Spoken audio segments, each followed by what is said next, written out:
बुद्धि हो जाएगी तो अर्थ आ जाएगा, लेकिन बुद्धि होने के बाद आपकी मुक्ति हो जाएगी ऐसा नहीं है। बुद्धि तो देखते हैं शरीर रहते बुद्धि चली जाती है लोगों की। बहुत बहुत लोग एक से एक बदमाश पकड़ा जा रहा है, पूछिए जाके अनपढ़ है वो सब? अनपढ़ नहीं है। तो उसके साथ में हमें चाहिए अर्थ, चाहिए धर्म, चाहिए सारी कामनाएं हमारी पूर्ति हो जाए, सारी कामनाओं का दमन हो जाए, कामना पूर्ति हो जाए हमारी। और अंततः जिस चीज को पाने के लिए मनुष्य का शरीर हमें परमात्मा ने दिया है, एक ही काम है।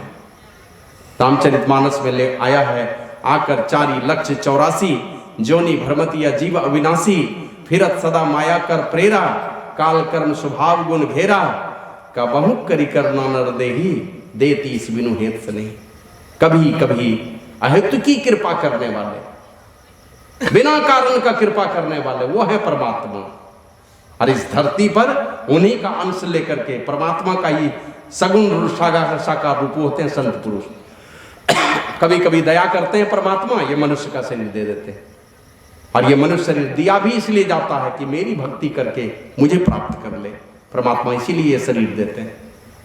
ये शरीर पाकर के संसार सजाया, लेकिन ये शरीर पाकर के हमें प्राप्त कर ले, हम में आकर मिल जाए, मेरा जीव जहां से बिछुड़ करके गया वो मेरे को प्राप्त कर ले, इसीलिए ये मनुष्य का शरीर देते हैं परमात्मा। कभी दया कर देते हैं कि चलो एक बार मौका दे देते हैं, और मौका दे दिया, बचाना है इसी जगह, बस इस जगह बरकरार रखना, यहां से नीचे नहीं खिसक जाए। फिर अब ऊपर चढ़ने के लिए जोर लगाना, ये नहीं कि नीचे फिर खिसक करके चले गए। करना क्या है? बाबा कबीर कहते हैं, यह संसार हाट बनिया को सभी सौदा लायो। सब लोग सौदा लेकर के आए, पूंजी लेकर के आए हैं सब लोग। अब कोई कियो दाम चौगुना, कोई मूल गवायो। वो ऐसा है जब किसी ने तो इतना कमाया कि 4 गुना पूंजी बढ़ा लिया, और कोई मूल गवा करके चला गया। किस लिए आए हैं? चौगुना करने के लिए कि पूंजी गंवाने के लिए? तो पूज्य बाबा कहते थे, तो उतनी ही सी भक्ति करो, ज्यादा नहीं कर सकते तो उतनी ही करो, ये पूंजी कम से कम बच जाना। मनुष्य शरीर वाला पूंजी बचा लो, कहीं दूसरे जोनी में चले जाओगे तो मुंह ताकते रहोगे। बाबा कबीर बड़ी कड़वी बातें कहते हैं। 4 पांव सिर सिंह गूंगा मुख, कैसे घड़ी गुन गए मेरे। अपने ही घर में तुम यहाँ सोना के थाली में, चांदी के थाली में, कसा के थाली में भोजन करते हो, और नाद में खाने वाला जीवन मिल जाएगा तब द्वार पर चले जाओगे। अभी तो घर में बैठ कर, गर्मी अंदर चूल्हे के निकट में बैठ करके भोजन करते हैं हम लोग, और कहीं बाहर नाद में भोजन मिलने लगेगा तब। तो कहा बस यही पूंजी को बचाना है, मूल पूंजी बचाइए किसी तरह, मनुष्य शरीर से नीचे नहीं उतरना। 184 भरवी के पांव पर अटकिया है, यहां आकर के लटके, अंतिम नंबर में लटके, यहीं से लाल होना है। और नहीं तो फिर 84 जाए, अब की पासा ना फिरे तो फिर 84 जाए, 1 नंबर से फिर 84 नंबर घर तक चलना पड़ेगा।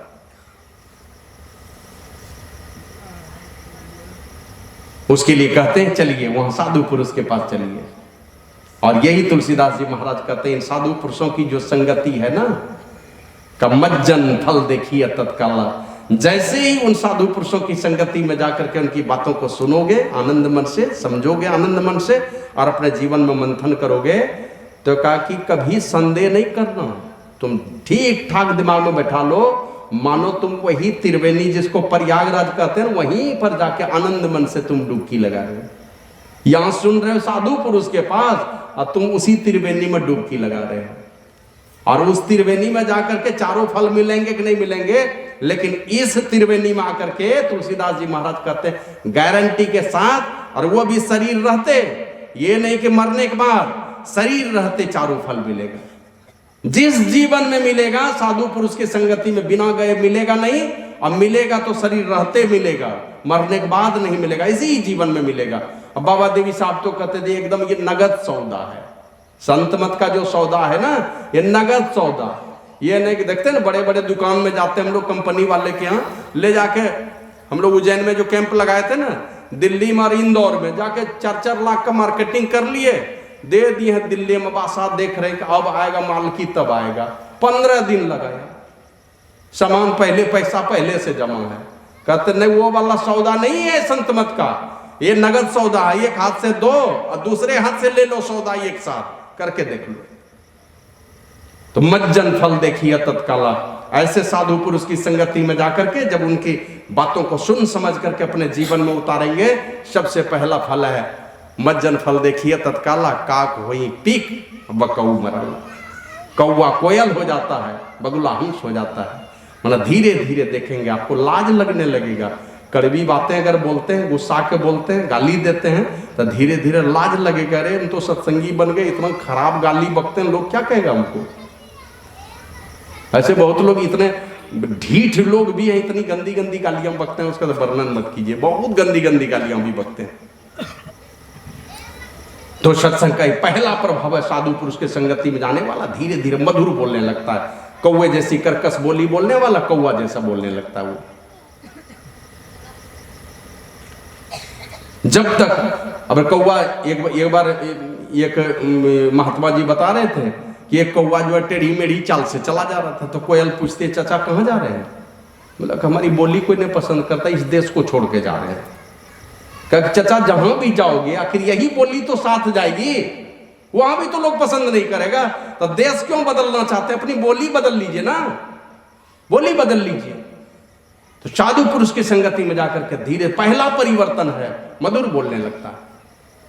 और बोली की चोट जीवन के अंतिम समय तक भी याद रखता है। अगर कड़वी बोली आप किसी को बोले, थप्पड़ मारे तो भूल जाएगा, गाली दी है तो भूलेगा नहीं, कलेजे में घाव हो जाता है।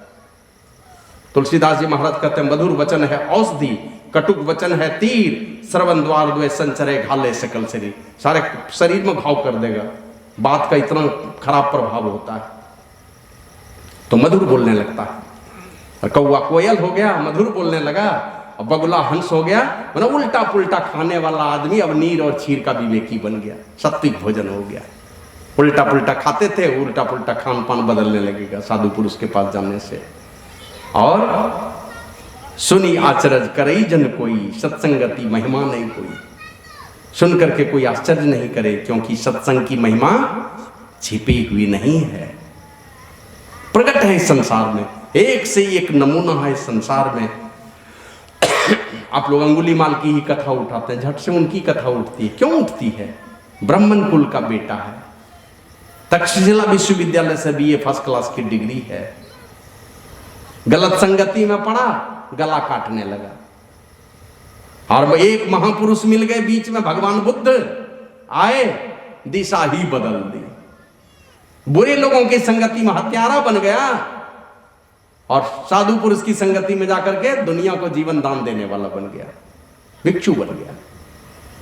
उनसे लोग पूछते थे, कोई ढेला पत्थर चलाता था ना, जब भिक्षाटन करने वो जाते थे अंगुलीमाल, तो पत्थर मार देता था कोई।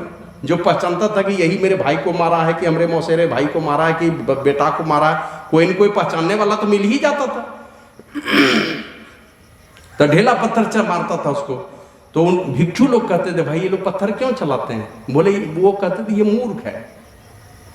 वो अंगुलीमाल कहता था ये मूर्ख है। बोला ये मूर्ख है? बोला हाँ हमसे कम मूर्ख है, हम तो इतना बड़ा मूर्ख थे कि दूसरे का गला काटते थे, ये तो खाली ढेला पत्थर चलाता है। तो साधु पुरुषों की संगति में जाकर के सोचने का नजरिया बदल गया कि हमसे बड़ा मूर्ख है नहीं है ये, हमसे कम मूर्ख है, हम तो इतना बड़ा मूर्ख थे कि लोगों का गला काटते थे। और वो समय भी आया, भगवान बुद्ध के शरीर रहते उन्होंने देखा कि आत्मज्ञान प्राप्त हुआ और बौद्ध धर्म का सारा सिद्धांत अंगुलीमाल ने लिखा।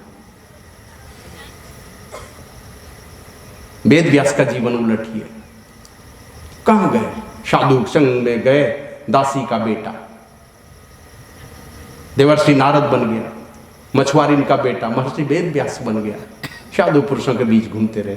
तुलसीदास जी महाराज अभी देखते हैं, खराब नक्षत्र में पैदा होगा तो पता नहीं बाल बच्चा को क्या करेगा, नक्षत्र दिखवाता है लोग। और तुलसीदास जी महाराज दुनिया में पूज्य है, 200 देशों में उनको लोग जानते हैं, सारे देशों में तुलसीदास जी को जानता है, जबकि माँ ने बचपन में दूध पान नहीं कराया। साधु संतों का घूमते घूमते घूमते घूमते इतने बड़े महापुरुष हो गए। तुलसी तुलसी सब कहे, तुलसी वन की घास। अब भाई कृपा श्री राम की हो गए तुलसीदास, राम जी की कृपा हुई तो तुलसीदास हो गए। लेकिन जब चैन नहीं मिला उनको, पहले तो हनुमान जी मिले, हनुमान जी की कृपा से राम जी मिले, अब बाद में देखा हमारा परम कल्याण नहीं है। हनुमान जी को कहा जय जय जय हनुमान गोसाई कृपा करो गुरुदेव के नहीं। अरे कृपा कर दो गुरुदेव के तरह, कृपा ही करना है तो गुरुदेव के अंदर में जो समर्थ उस तरह की कृपा कर दो। नहीं कृपा करने वाले मिले तो उन्हीं की वाणी माया। राम नाम कलि काम तरु, राम भगति सुर धेनु, सकल सुमंगल मूल जगह गुरुपद पंकज रेणु। सारे सुखों का मूल अगर चाहते हैं गुरु के चरण कमल का धूल ही है। उन्हीं के वाणी मा यही ते मैं हरि ज्ञान गमायो, परिहरि हृदय कमल रघुनाथ ही बाहर फिरत विकसे विकल भय धायो। ज्यो कुरंग निज अंग रुचिर मद अतिमति हीन मरम नहीं पायो, खोजत गिरी तरु लता भूमि बिल परम सुगंध कहां ते आयो। ए भगवान, आपके ज्ञान को हम उसी प्रकार गंवा दिए जैसे एक हिरन पहाड़ में, पेड़ में, भूमि के छेद में जाकर के खोजता है, सूंघता है कि ये कस्तूरी की खुशबू कहां से आ रही है। हम भी उसी तरह आपको खोजने के लिए तीर्थों में और धामों में भटकते रहे। अब बाद में पता चला, कहते तुम सम ज्ञान निधान मोहि सम मूढ़ न आन, पुराण निगायो तुलसीदास प्रभु यह विचारी जिय कीजय नाथ उचित मन भायो। कहते तुम्हारे जैसा ज्ञान का खजाना अब मेरे जैसा महामूर्ख संसार में कहीं नहीं मिलेगा, 18 पुराण में खोजने से कहीं नहीं मिलेगा। ए प्रभु जी, अब आप ही फैसला कर दीजिए कि इस तुलसीदास का क्या दुर्दशा पूरा करने वाले हैं। जो आपको अच्छा लगे वही कर दीजिए। श्री सदगुरु महाराज की जय। तो वही तुलसीदास जी महाराज माने दुग्धपान नहीं करा, लेकिन साधु संतों के पास घूमते रहे, हो गए तुलसीदास, हो गए दुनिया में प्रसिद्ध हो गए, वो स्वामी जी हो गए। रामकृष्ण परमहंस माने दुग्धपान नहीं कराया, तोतापुरी जी की कृपा हुई परमहंस हो गए। कौन पूछने वाला था? कबीर आए, नानक आए, दादू पलटू मीरा सहजो, सब गुरु की कृपा के आश्रय रहा हो जिनका जीवन। माता सबरी का प्रसंग आता है, राम जी को एक दिन देखा, शेष जीवन तो गुरु जी ने जैसा कहा था 11,000 वर्षों तक जीवन गुजार दिया इस धरती पर, मतंग मुनि के कहे अनुसार। और ऐसा भी दिन आया कि भगवान श्री राम स्वयं चल करके आए उनके पास।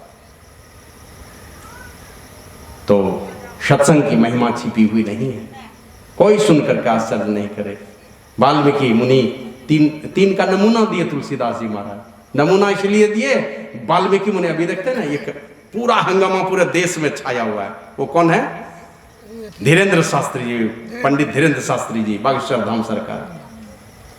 कुछ भविष्यवाणी कर देते हैं, आपके मन की बात बोल देते हैं। अरे मन की बात बोलने यहाँ तो आप देखते हैं वाल्मीकि मुनि ने जो लिख दिया पहले ऐसा ही होगा। कब लिखा? सतयुग में। अब भगवान राम आए त्रेता में, पहले भविष्यवाणी कर दिया, लिख करके रख दिए हैं। जैसा जैसा लिखे वैसा वैसा हो गया। राजा दशरथ के खानदान में आएंगे, राम जी आएंगे, फलाने से बिहार होगा, इतना बेटा होगा, राम इतना भाई होगा, सब कथा पहले से पढ़िए। पद्म पुराण को, रघुवंशम को, सब में है ये कथा लिखी हुई, वाल्मीकि रामायण में लिखी हुई।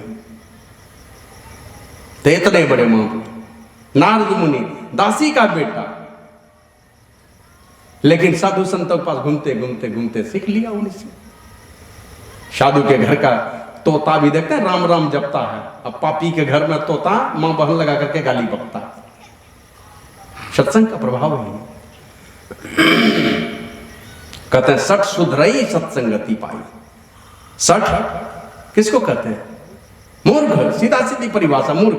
तुलसीदास जी महाराज कहते हैं, तुलसीदास हरि नाम सुधा तजी, हरि नाम रूपी अमृत को छोड़ करके 60 हठ पियत विषय विष मांगी।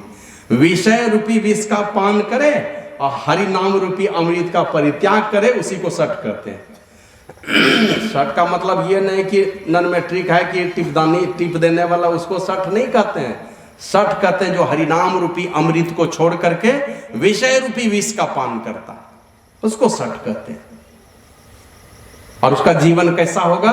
कहते हैं ते नर नरक रूप जीवत जग, भव भंजन पद विमुख अभागी, निशिवासर रुचि पाप असुचि मन, खलमति मलिन निगम पद त्यागी। निशिवासर रुचि पाप, दिन रात उनकी रुचि हो जाएगी पाप के तरफ, पाप को ही अच्छा समझने लगेगा, पुण्य के तरफ कभी मन नहीं जाएगा। खलमती दुष्ट बुद्धि हो जाएगी उसके अंदर, दिन रात पाप कर्म को ही अपने भलाई का रास्ता देखने लगेगा। खलमती हो जाएगा, दुष्ट बुद्धि वाली हो जाएगी उनके पास। और निगम पथ त्यागी, निगम माने वेद, और निगम के पथ का त्यागी हो जाएगा, वेद के मार्ग का विरोधी हो जाएगा। वो जिस रास्ते पर चल करके हमारा कल्याण होगा उस रास्ते का ही विरोधी हो जाएगा। और अंतिम में कहते हैं तुलसीदास हरि नाम सुधा तजी, सठ हठ पियत विषय विष मांगी, सुकर श्वान श्रृगाल सरिस जन, जन्मत जगत जननी दुख लागी। सुकर सुअर जिसको कहते हैं, श्वान कुत्ता, श्रृगाल मन सियार गिद्दड़ जिसको कहते हैं। सुअर कुत्ता और सियार जैसा जीवन उसका व्यर्थ ही बीत जाएगा जो हरिनाम रूपी अमृत को छोड़ करके विषय रूपी विषपान में अपना जीवन गवाएगा। और यही नारद बाबा से पूछा था सबसे बड़ा आश्चर्य क्या है, का दुनिया में सबसे बड़ा आश्चर्य यही है कि जब भी मुक्ति देगा एकमात्र परमात्मा, कोई देवी देवता मुक्ति नहीं दे सकता। जब भी मुक्ति देगा तो परमात्मा। और इस धरती पर अगर कोई देने वाला है मुक्ति, वो है कोई संत पुरुष। यही दो के हवाले है, परमात्मा मुक्ति देंगे, वही परमात्मा संत सदगुरु बनकर के इस संसार में आते तो मुक्ति का रास्ता खुल जाता है, मुक्ति का द्वार खोलते हैं। वो परमात्मा मुक्ति देने वाले हैं, परमात्मा का नाम ही मुक्तिदायक है। और उस परमात्मा, और लेना भी कितना आसान है, कोई पैसा नहीं लगना, 1 रुपया भी कहीं 1 पैसा भी कीमत नहीं चुकाना है, इतना फ्री किए हुए हैं। और उसको छोड़ करके भी लोग परमात्मा के नाम का सुमिरन नहीं करता। जो मुक्ति देने वाला है एकदम निःशुल्क है, उसके बाद भी मुक्ति नहीं चाहता, दुनिया के तमाम प्रकार के पाप कर्मों पर अपने को डुबा के रखा है, इससे बड़ा और कोई आश्चर्य नहीं हो सकता है। तो सठ शुद्ध रही, जो पाप मार्ग में चला गया, विषय रूपी विष में, विषय के दलदल में डूबा है। अभी देखते हैं 1-2 आदमी का पढ़ा लिखा है, पढ़ा लिखा है, नाले के कीड़े की तरह जाकर के दारू पी करके जहां मनता लोगड़ा, वो पढ़ा लिखा है।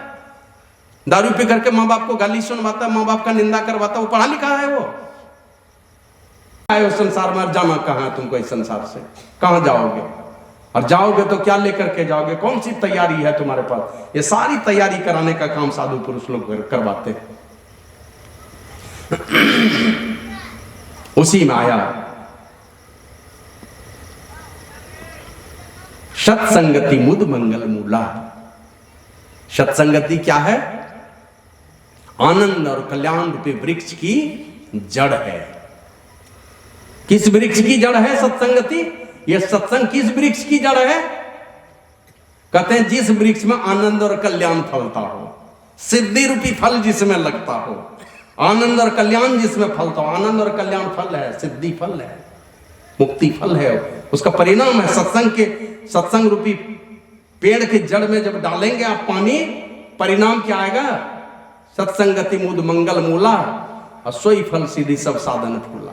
उसी पेड़ में, जिस पेड़ में आप पानी, सत्संग रूपी पेड़ के जड़ में जब आप पानी डालेंगे, मुक्ति रूपी फल उसमें लगेगा, सिद्धि रूपी फल लगेगा, मुक्ति मिलेगी आपको। सदा सदा के लिए सारे दुखों से मुक्त हो जाएंगे, ये सत्संग रूपी इस जड़ में जब आप पानी डालेंगे। माना ऐसा पेड़ जिसमें आनंद और कल्याण फलता है, अंतिम मुक्ति फलता है, परम कल्याण हो जाता है, उस वृक्ष का जड़ है यह सत्संग। इसलिए सारे साधु, तुलसीदास जी महाराज कहते हैं, ब्रह्मा हैं, विष्णु हैं, कवि हैं, पंडित हैं, यहां तक कि सरस्वती हैं, ये सारे के सारे साधु की महिमा गाने में ल जाते हैं। इनकी महिमा का बखान नहीं किया जा सकता।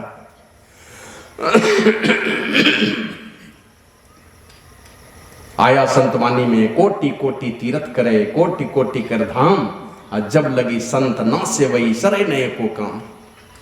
सरे नए को काम माना श्री सदगुरु महाराज की जय। सरे नए को काम, एक भी काम, लोग यही समझते शायद एक भी काम नहीं बनेगा। नए नए काम तो बनता ही है, बेटा इंजीनियर हो गया, डॉक्टर हो गया, प्रोफेसर हो गया, बेटी का बिहार हो गया, बढ़िया घर में 5 तल्ला मकान बन गया, काम नहीं बना? बना, काम घटा नहीं, सरे मैंने एक भी काम नहीं घटा।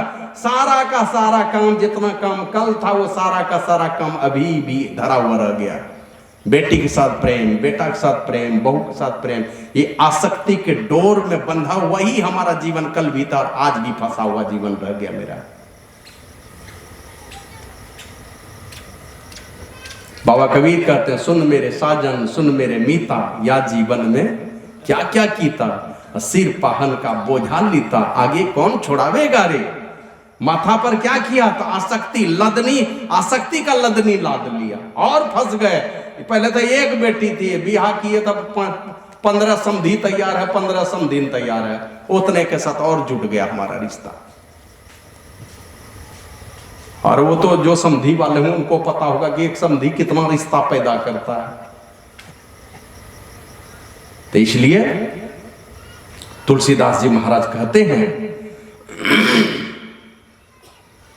कि आनंद और कल्याण के वृक्ष की जड़ है ये सत्संग, इसमें पानी डालिए, मैंने बार बार जाकर के। इसलिए गुरु महाराज कहते थे, सज्जन सेवन करत नित्य सत्संगति कर। सज्जनों की संगति करो, रोज सत्संग में जाके बैठो, और वचन अमीय दे ध्यान, श्रवण करी चित्त में धरना।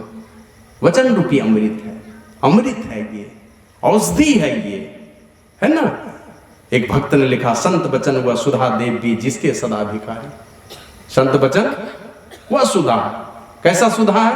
देव भी जिसके सदा भिखारी, देवता भी सदैव भिखारी।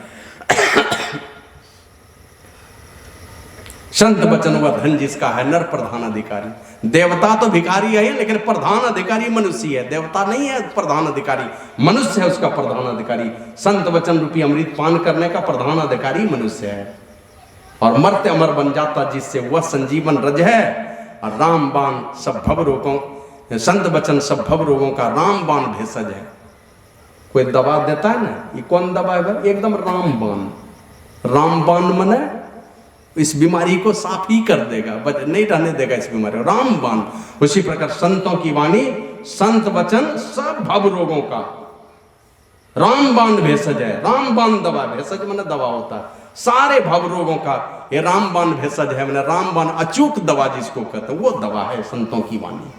कभी भी ये जब भी किसी के हृदय में चुभेगी, आज सारे भव रोगों को नाश करेगा एक ने एक। कितना समय गया? श्री सद्गुरु महाराज की जय। इसलिए कहने सुनने की तो बहुत सारी बातें हैं, तो इन सारी बातों को साधु पुरुष की संगति में जाकर के सुनिए, आनंद मन से सुन करके उस पर उसको गुनना है, सुनना है, समझना है, फिर अपने जीवन में उतारना। हमारे गुरु महाराज कहते थे, सज्जन सेवन करत, सज्जनों की संगति कीजिए और नित्य सत्संगति करना, रोज सत्संग कीजिए, और वचन अमीय दे ध्यान, श्रवण करी चित्त में धरना। उनके वचन रूपी अमृत को दे ध्यान, ध्यान कर दे करके सुनना, और वचन अमीय दे ध्यान, श्रवण करी चित्त में धरना, अपने चित्त में धारण करना उसको। रामायण में लिखा है, जिन हरि भगति हृदय नहीं आनी, जीवत सब समान थे प्राणी। सुना बहुत कुछ, अपने हृदय में कभी उतारा नहीं। बाबा नानक देव जी महाराज को एक भक्त ने जाके कहा कि गुरुदेव, हमने तो दीक्षा लिया, दीक्षा का कोई प्रभाव नहीं दिखलाई पड़ता, ध्यान तो हम रोज करते हैं। बोला अच्छा एक बाल्टी पानी ले आओ। मंगवा एक बाल्टी पानी, और बोला थोड़ा भांग धतूरा भी ले आओ। एकदम ताजा ताजा भांग धतूरा सब पिसवाया, पिसवा कर डाल दिया बाल्टी में। अब मिला करके कहा कि ये ओरिजिनल है ना, असली है ना भांग धतूरा? बोला हाँ। और सबको घोल के मग से मिला लिया। अब मग से एक भर मुंह ले लेते थे, और जैसे कुल्ला करके फेंकता है ना, उस तरह फेंक देते थे। एक बार दो बार करते करते एक बाल्टी वो भांग धतूरा घोला हुआ सब पानी कुल्ला करके फेंक दिए। तो बाबा नानक देव जी महाराज पूछते हैं कि भाई ये असली भांग धतूरा था कि नकली? बोला एकदम असली था। तो नशा नहीं चढ़ा, भांग धतूरा से तो नशा चढ़ता, नशा नहीं चढ़ा। बोला गुरुदेव आप कंठ से नीचे उतरने कहाँ दिए? तो मुँह से कुल्ला कर करके बाहरे के बाहरे फेंकते गया, कंठ के नीचे कहाँ उतरा? तो कहा उसी प्रकार तुम भी ध्यान किए ना, तो ध्यान की गहराई में तुम उतरे ही नहीं, बाहर रह गए। तो उसी प्रकार बहुत कुछ सुने, अपने जीवन में नहीं उतारा। जिन हरि भगति हृदय नहीं आनी, जीवत सब समानते प्राणी। वो जीते जी मुर्दा है जो भक्ति की कथा तो सुनते हैं, लेकिन संत पुरुष जैसे जैसे क्रम से एक एक सीढ़ी पर चढ़ने के लिए बतलाए, एक भी सीढ़ी पर चढ़े ही नहीं, चढ़ना ही नहीं चाहे। बहुत लोग तो दीक्षा ही नहीं लिए, और दीक्षा लिए तो पहले ही सीढ़ी पर घूम रहे हैं, हिम्मत लगाते हैं, चढ़ नहीं पाते ऊपर। हिम्मत लगाए रखना है। तो उन बातों को सुन करके तुलसीदास जी महाराज कहते हैं कि साधु पुरुष के विषय में कोई भी देवी देवता, कवि, पंडित, ब्रह्मा, विष्णु, महेश, सरस्वती, कोई भी उनकी महिमा का बखान नहीं कर सकते हैं। और इसीलिए आया है ऐसे साधु पुरुषों की संगति के विषय में तुलसीदास जी महाराज लिखते हैं रामचरितमानस में, उस समय का प्रसंग जब लंकिनी पहरा दे रही थी और इधर से हनुमान जी प्रवेश करना चाहते थे लंका में, सीता मैया के खोज में। तो नगर रक्षिणी दीवार है, बाउंड्री वॉल है, घुसेंगे कैसे? तब मेन गेट के पास जैसे गए तो देखते हैं कि लंकिनी गदा लेकर के वहां पहरेदारी कर रही है। तो घुसना चाहे तो रोका उसने, रुका तो दिया उसको मार। अब खून की मुंह से खून की धारा बहने लगी। तब वो कहती कि आप कौन है? देख लिया जानवर का रूप है। तो उनको तो ब्रह्मा जी कह के गए थे कि जिस दिन तुम जानवर का मार खाओगी समझ लेना अब वो दिन दूर नहीं जब यहां से राक्षस का राज खत्म होगा। पूछा आप कौन है? तब परिचय हुआ। तो वही उस लंकिनी ने कहा, तात स्वर्ग अपवर्ग सुख धैर्य तुलाई कांग, तूल न साही ताही सकल मिली जो सुख लव सत्संग। तराजू के एक पलड़े पर का स्वर्ग जितने हैं सबका सुख रख दीजिए, यहां तक कि मुक्ति के सुख को रख दीजिए। और तराजी का दूसरे पलड़े पर सत्संग के पल भर के सुख को रख दीजिए। वो पल भर के सुख का बराबरी सत्संग के सुख का बराबरी नहीं कर सकता है। इतना दम है उस सत्संग में। ये सत्संग आज धन्य घड़ी सोई जब सत्संग वह समय धन्य होता है जब सत्संग होता है। और वह जीवन धन्य है जिस जीवन में सच्चे सदगुरु मिल जाते हैं, सच्चे सदगुरु का ज्ञान हमको मिल जाता है। तो बड़ा ही सौभाग्यशाली हम लोगों का जीवन है कि इस जीवन में संत सदगुरु मर्सी में ही परमहंस जी जैसे महाराज सिद्ध महापुरुष के दर्शन हुए, खोजना भी नहीं पड़ा। इनका ज्ञान सहज ही में साधु महात्मा घूम घूम करके हम लोगों को बता दिए। बहुत ज्यादा मेहनत नहीं करना पड़ा। नहीं तो ऐसे ऐसे इस धरती पर लोग आए हैं कि पीपा जी महाराज के विषय में पढ़े कि गए संत रविदास के दरबार में। किस लिए गए थे आप लोगों को पता है ना? गए थे इसलिए कि एक दिन कुछ पंडित जी लोग जा रहे थे गंगा स्नान करने, माघी पूर्णिमा के दिन चले गए संत रविदास के पास। बोले पंडित जी चलिए ना गंगा स्नान करने के लिए, आप तो माँ गंगा के बड़े भक्त हैं। तो बोले हमें फुर्सत नहीं है, 2 जोड़ी जूते मैं बनाता हूँ, 1 जोड़ी बेच करके मैं अपने घर का भरण पोषण करता हूँ सबका, 1 जोड़ी जूते बेच करके दान करता हूँ, इसलिए मैं नहीं जा सकूंगा। अगर जाऊंगा तो दोनों में से कोई एक काम छूट जाएगा, लेकिन मेरे तरफ से एक चढ़वा दे देना। तो एक सुपारी उनके हाथ में दे दिया, कहा दे देना माँ गंगा को, कहा फेंक दूंगा गंगा जी में। बोला नहीं तुम आवाहन करना ना, भक्त रविदास ने याद किया है, ये चढ़वा दिया तो अपने ले लेगी। वही हुआ, हाथ उठा करके माँ गंगा ने ले लिया सुपारी को। अब माँ गंगा ने क्या किया, एक हाथ का कंगन दे दिया उनको। अब दिया कि क्या किया वो तो देने वाला लेने वाला जाने, लेकिन एक कंगन मिल गया उसको। और वो एक कंगन ला के अपनी पंडिताइन को दे दिया। पंडिताइन सोचते मैं क्या करूं, ये कंगन रानी को दे देता हूं, महारानी को ले जाकर महारानी को दे दिया। अब महारानी तो महारानी है, पीपा जी महाराज राजस्थान के राजा थे। अब उनकी धर्मपत्नी के हाथ में कंगन चला गया, और वो साधारण नारी का थोड़े ही था, मां गंगा के हाथ का था। वो जोड़ी कौन लगाए? तो राजा को कहा इसकी जोड़ी लगवा दो, तो ढिंडोरा पीटा। कोई जेवर बनाने वाला कोई तैयार नहीं हो, इसकी जोड़ी में नहीं लगा सकता, क्योंकि वो साधारण कोई कारीगर का तो बनाया हुआ है नहीं।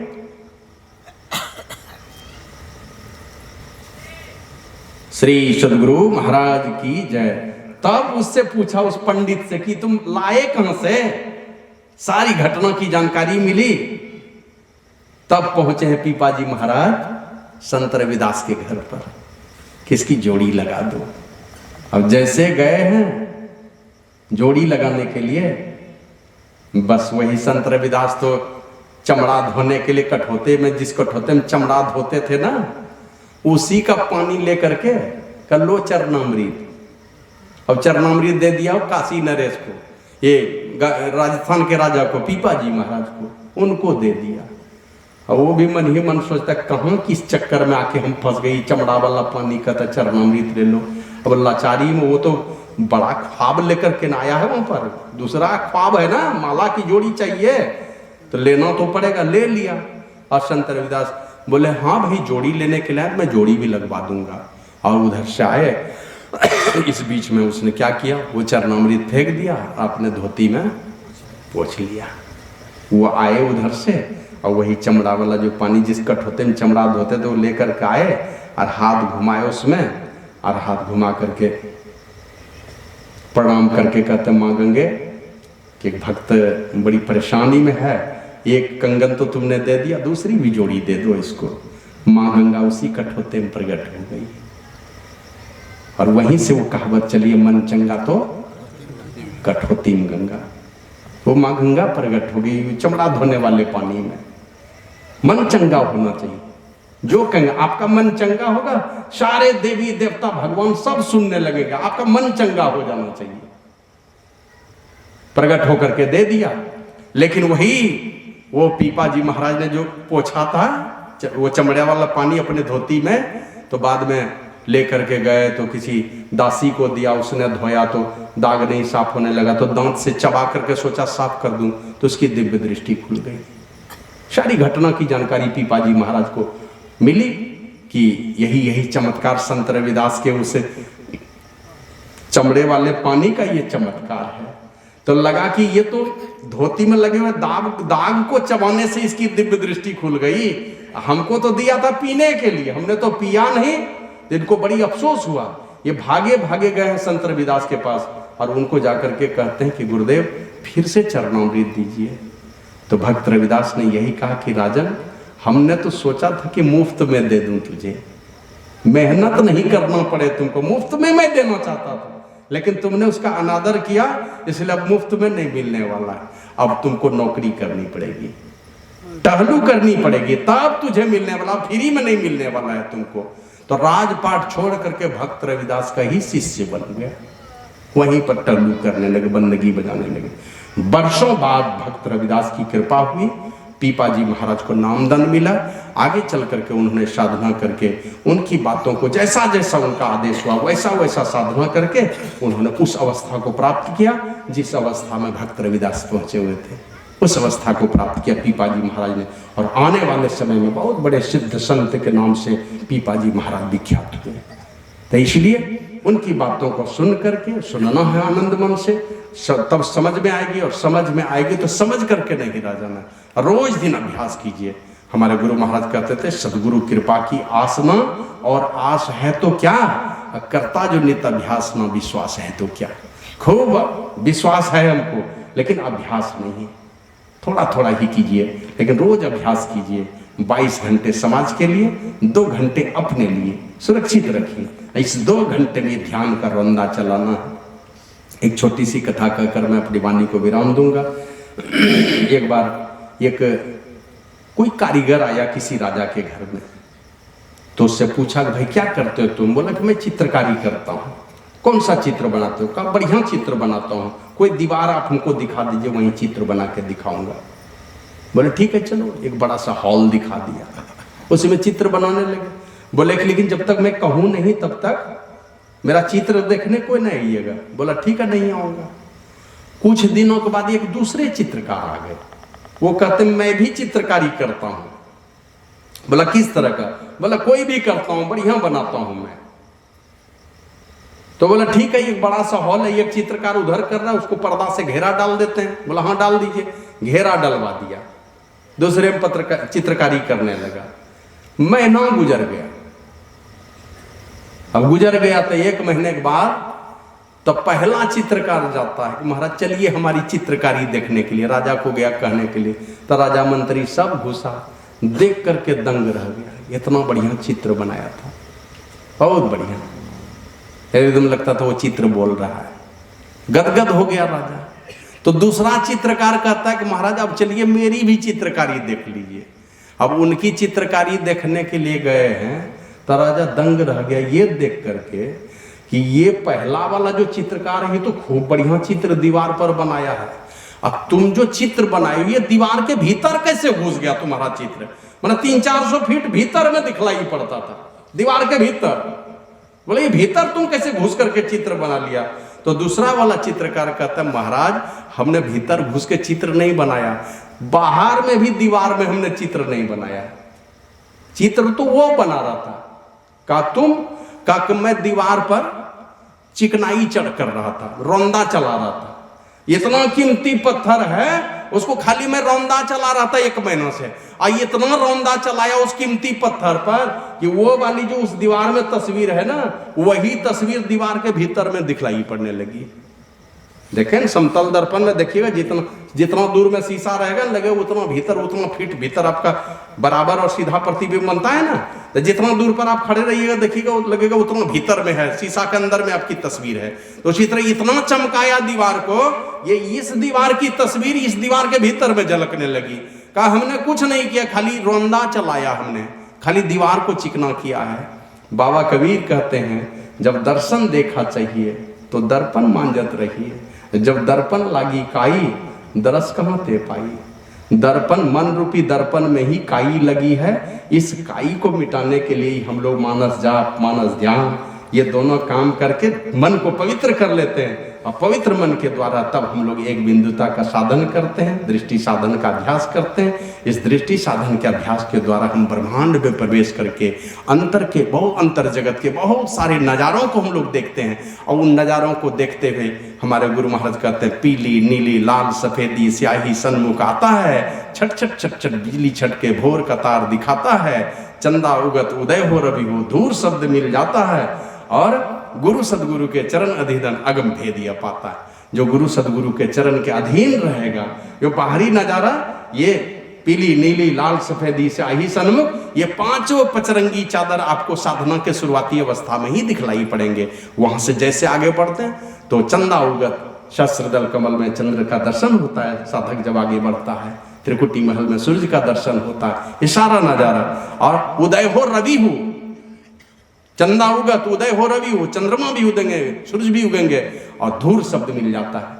अंत में धूर शब्द अटल शब्द जिसको कहते हैं, जो शब्द परमात्मा की ओर से आती है वो शब्द भी मिल जाता है, और उस शब्द को जो पकड़ लेता है वही है उल्टा नाम। उस नाम को पकड़ कर नामी परमात्मा में जाके मिल जाता है, जो वाल्मीकि मुनि मिल गए थे नारद बाबा के आशीर्वाद से।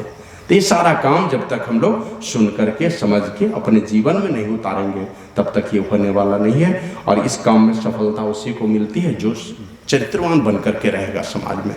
तमाम तरह के फरेबों से बचा कर रहिए, झूठ चोरी नशा हिंसा व्यभिचार 5 पापों से बचाइए। और जो भी मन के विकार हैं इन सारे विकारों से जब तक साधना आपकी चढ़ाई नहीं होगी ना, तो इस नगरी में तिमिर समान भूल भरम हर बार बार भूल भरम होता रहेगा। साधना में जैसे थोड़ी चढ़ाई हो जाएगी ना तो ये भूल भरम छूट जाएगा, गलती कम होने लगती है। साधु पुरुष धीरे धीरे साधना में बढ़ते जाते हैं, ऊपर का रस मिलता जाता है तो बाहर विषयों का रस से आनंद उसका घटता जाएगा। ऊपर का रस मिलेगा तब इधर का रस घटेगा, तब विषयों का रस लेना बंद कर देगा। आप देखिएगा जिनको जप में मन लग गया ना वो दूसरे से बात करने में मन ले लेगा, उसको बात नहीं करना चाहिए उसको, क्योंकि जप में मन लग रहा है उसको। जप में मन लगेगा तो इधर का मन छूटेगा, जप में मन लग जाएगा बहुत तरह का बात बतकड़ी करना वो छोड़ देगा। मैंने क्या कहते हैं बहुभाषी जो होता है ना, बहुत तरह का बात बोलना बंद हो जाएगा, विषयों का रस के तरफ से आनंद घटने लगेगा। तो धीरे धीरे रोज दिन आप अपने आप को पंच पापों से बचा के रखिए, सारे विकारों से अपने आप को बचा के रखिए, मीठी बोली बोलिए, कड़वी बोली से परहेज कीजिए। धीरे धीरे जो भी गलतियां हुई हैं हमसे, कोई ऐसा नहीं है जो दूध का धोया हुआ है। एक दूसरे को गलती देखना छोड़ करके एक दूसरे के अंदर में सद्गुण देखें, अच्छे गुणों को देखें, उन अच्छे गुणों को ग्रहण करें। गलतियां अगर है तो भाई बंधु होने के नाते धीरे धीरे उन सारे गलतियों को क्षमा करते जाएं, भुलाते जाएं। घरे में पति पत्नी है, दोनों का जीवन है। मैंने शायद गोड्डा में कहा था कि एक समय आएगा दोनों पति पत्नी का जीवन है। ये घर गृहस्थी के जीवन में थोड़ी कड़वाहट तो होती है, लेकिन अगर आपस में किसी तरह का विवाद आप लोग पैदा करते हैं, ये विवाद जो है अंतिम में बड़ा दुख देगा। बेटा और बेटी, बेटी चली जाएगी ससुराल, बेटा चला जाएगा अपने जगह पर, दोनों अकेले रह जाएंगे। अंतिम में बड़ा दुख होता है। एक दूसरे के दुख को आप ही समझ पाएंगे। तो घर के छोटे मोटे विवादों को अपने घर में सुलह कर लीजिए, इधर उधर जहां तहां मत जाने दीजिए। बेटा बेटी है, गलतियां होती हैं, क्षमा होना ही चाहिए, लेकिन बेटा बेटी का भी कर्तव्य बनता है कि कभी भी माँ बाप की प्रतिष्ठा को गुलाम मत कीजिए, उनकी पगड़ी को कभी गिरने मत दीजिए। कोई भी बेटा बेटी है जो माँ बाप देखते हैं दिन रात क्या क्या नहीं करता अपने बच्चों के लिए, कुछ भी कर लेगा, कुछ भी कर लेगा। और हम लोगों ने तो देखा है, पिताजी इतना मारते थे, इतना पिटाई करते थे, कहा नहीं जा सकता, लेकिन मां लड़ जाती थी इससे जाकर के। झूठ बोल करके पैसा दिलवा देना, पिताजी को डांट करके पैसा दिलवा देना। तो इस प्रकार घर में माँ पिता और पिताजी को तो देखते हैं आपके हमारे सुख चैन के लिए कितनी गरीबी, कितनी लाचारी का जीवन जिए हैं, बहुत दुखमय जीवन, बहुत दुखमय जीवन गुजारे। तो इन दुखमय जीवन गुजारने वाले उन माता और पिता को कभी दुखी मत कीजिए घर में। इन सारी चीजों को सदैव ख्याल रख करके चलिए। दोनों भगवान हैं, इन दोनों को आशीर्वाद आपके साथ रहे, सबों के साथ रहे। इन दोनों का आशीर्वाद है, गुरु की कृपा है। धीरे धीरे साधना के पथ पर आप आगे बढ़ते जाएंगे। घर की बहू हैं, सदैव शालीनता से रहें। माता सरस्वती का पोशाक देखते हैं ना, शालीनता भरा वेशभूषा हो, आपका कपड़ा बढ़िया हो, झुक करके चलिए, सरल बन करके चलिए। इन सारे चीज़ों का ख्याल रखिए। बेटा या बेटी हैं, दोनों को एक समान शिक्षा का अवसर मिले, दोनों आगे बढ़े। लेकिन बेटा बेटी को सदैव चाहिए कि कहीं हम कुछ भी करने जा रहे हैं, कदम बढ़ाने जा रहे हैं, अपने माँ बाप की प्रतिष्ठा को गिरवी तो नहीं रखने जा रहे हैं। जीवन भर जिसने 20 साल 25 साल तक माता पिता हमारे लिए क्या क्या नहीं किए, कितनी बेइज्जती से हैं, और उस माता पिता को त्याग करके अपने से निर्णय ले लेना, अपने से सोच लेना। अभी देखते हैं बहुत लोग, बेटी शादी होकर के जाती है ससुराल, कहने ना हमको अलगे रहना है, वो सास ससुर से अलग रहना, मैंने महीना 2 महीना 6 महीना नहीं बीते अलग होने का सपना देखने लगता है। हमके जब अलग होकर के ही देखना है तो अनाथ आश्रम में, ये अनाथ आश्रम का कोई लड़का से ब्याह कर लेना चाहिए उसको, जहाँ कोई सास ससुर नहीं रहे। तो बढ़िया सास ससुर भी देखिएगा, नौकरी वाला है, बढ़िया खानदान वाला, वो सब देख लीजिएगा, कल कहिएगा हम अलग हो जाएंगे। तो जाके अनाथ आश्रम का कोई बेटा से ब्याह कर लीजिए, कहीं किसी सास ससुर के अंदर में नहीं रहना पड़ेगा। तो सारे चीजों को, भक्ति के सारे अंग हैं, और इसके साथ में ये जो सारे कर्म है हमारे, ये उपांग हैं। ये सारे उपांग और अंग मिलकर के भक्ति को मजबूती प्रदान करता है। तो रोज सत्संग कीजिए, ध्यान कीजिए, सदाचार का पालन कीजिए, लेकिन घर के वातावरण को पवित्र बना करके रखिए और अपने धर्म की मर्यादा को रखिए। अपना आप जिस धर्म में पैदा हुए हैं, ये धर्म जिंदा रहेगा। वैदिक सनातन संस्कृति अगर जीवित है, सारे दुनिया का सारा धर्म जिंदा रहेगा।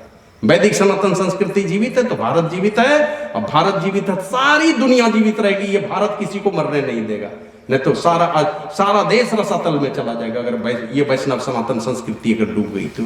क्योंकि दया दुनिया को दया बांटने का काम यही किया है। जिससे जब इनके ऊपर आक्रमण हुए हैं, कभी भी इन्होंने दूसरे के ऊपर आक्रमण नहीं किया। इन्होंने सदैव मदद का हाथ बढ़ाया है, सहयोग का हाथ बढ़ाया है दुनिया। और यही सिद्धांत दिया हमारे ऋषियों ने, सर्वे भवन्तु सुखिनः, सर्वे सन्तु निरामया, सर्वे भद्राणि पश्यन्तु मा कश्चित् दुःख भाग् भवेत्। ये हमारी संस्कृति की देन है, किसी को किसी प्रकार का दुख नहीं हो। अभी देखते हैं बगल में हमारा पड़ोसी देश, एक ही दिन हमारी सरकार जो है ना, ये गेहूं और चावल 3-3 साल से फ्री में दिए चली जा रही है। अब बगल के देश में जाकर के दीजिए, आटे के लिए लड़ाई चल रहा है। ये 3 साल से फ्री चल रही है, हमारी सरकार बांट रही है, और बगल वाले देश में उसी के लिए मारामारी चल रहा है, आटा नहीं मिलता है खाने के लिए। एक ही दिन दोनों आजाद हुआ है, कहां चला गया? इसलिए अपनी संस्कृति को बचाना है, अपने देश को बचाना, अपने धर्म को बचाना। सारा कभी भी किसी के साथ में क्या कहते हैं, किसी को हड़प करके खा जाए, किसी का 1 इंच भी जमीन ले लें। यही कहा था ना भगवान श्री राम को लक्ष्मण ने कि भैया आप लंका का राजा बन जाते, किष्किंधा का राजा ये क्या कहते हैं सुग्रीव को बना देते, ये भरत यहाँ पर राजा बना हुआ था, आप लंका का राजा बन जाते। तो यही कहा, बात सही है कि लंका सोने की है, मेरी सारी अयोध्या सोने की नहीं, केवल अयोध्या का जो महल है ये सोने का, बाकी पूरी अयोध्या हमारा राज्य सोने का नहीं है। लेकिन जननी जन्मभूमिश्च स्वर्गादपि गरीयसी, ये हमारी माँ और ये धरती स्वर्ग से भी बढ़कर के, इसलिए वो लंका हमारी जन्मभूमि से बढ़कर के नहीं हो सकता। तो अपने जन्मभूमि की रक्षा करना, देश की रक्षा करना, अपने धर्म की रक्षा करना, अपने संस्कृति की रक्षा करना, ये सारे संस्कृति का वहन करते हुए अपने घर परिवार में बच्चे हैं, पत्नी हैं, भाई हैं, बहन है, सारे रिश्तों की पवित्रता का ख्याल रख करके हम रोज दिन साधु पुरुष से शिक्षा दीक्षा लेकर के रोज थोड़ा थोड़ा ध्यान करें, सत्संग करें, संसार में भला होगा, संसार के बाद का जीवन भला होगा। जो ऐसे साधु संतों के चरणों में सर नवाएंगे, दुनिया के सारे देवी देवता आपका भला ही भला चाहेंगे, आपके अहित की बात कोई देवता कभी नहीं सोचेंगे। और माता सरस्वती की बात तो छोड़ दीजिए, हमारे गुरु महाराज ने कहा देवी देव समस्त पूरन ब्रह्म परम प्रभु, गुरु में करें निवास कहते हैं संत सबू। गुरु के चरणों में सारे देवी देवताओं का निवास है। जिस प्रकार हाथी के पद चिन्ह में सारे जीवों के पद चिन्ह समा जाते हैं, उसी प्रकार गुरु के बताई युक्ति से जब हम पूजा करते हैं तो दुनिया के कोई देवी देवता वंचित नहीं रहते, सब देवी देवता एक साथ खुश हो जाते हैं। इसलिए लक्ष्मीपति परमहंस जी महाराज ने कहा प्रथम देव गुरुदेव जगत में और न दूजो देवा, गुरु पूजे सब देवन पूजे, गुरु सेवा सब सेवा। और गुरु की सेवा से सारे देवी देवताओं की सेवा एक साथ हो जाती है। तो इसको दृढ़ता से हम अपने जीवन में उतारें, इसी से हमारा आपका परम कल्याण होगा। हमारे गुरु महाराज कहते हैं दुख दर्द भव के सब मिटें, सदगुरु चरण नित सेइये, गुरु भक्ति बिन कछु ना बने, में ही सकल संतन कही, सारे दुख दर्द मिट जाएंगे। और बिना इसको किए आपका उपाय भी नहीं है, कल्याण भी नहीं है, कहीं दूसरा कोई उपाय नहीं है कि कोई विकल्प भी है, इसका कोई विकल्प नहीं है। अंततः आप अधोगति के शिकार हो जाएंगे, दुर्दशा आपकी शुरू हो जाएगी। इसलिए सचेत होकर के रहकर साधु पुरुषों की शरणागति हो जाइए। जब जागा तभी सवेरा। जैसे 9 बजे नींद खुलती है तो क्या कहते हैं चलो अब ये बिहान हुआ है, किसी के लिए 3 बजे बिहान हो जाता है, किसी के लिए 9 बजे बिहान होता है। तो जब जागा तभी सवेरा, इसी चीज को ख्याल रख करके सब लोग आगे बढ़िए, सब साधु पुरुष के चरणों की डोर पकड़ करके चलू चलू चलू भाई, धर गुरु पद धाई, हो भाई दृढ़ अनुरागी, भ्रम त्यागी हो भाई। सारे भ्रम को छोड़कर गुरु के चरण का अनुरागी बने। बोलिए प्रेम से श्री सद्गुरु महाराज की जय।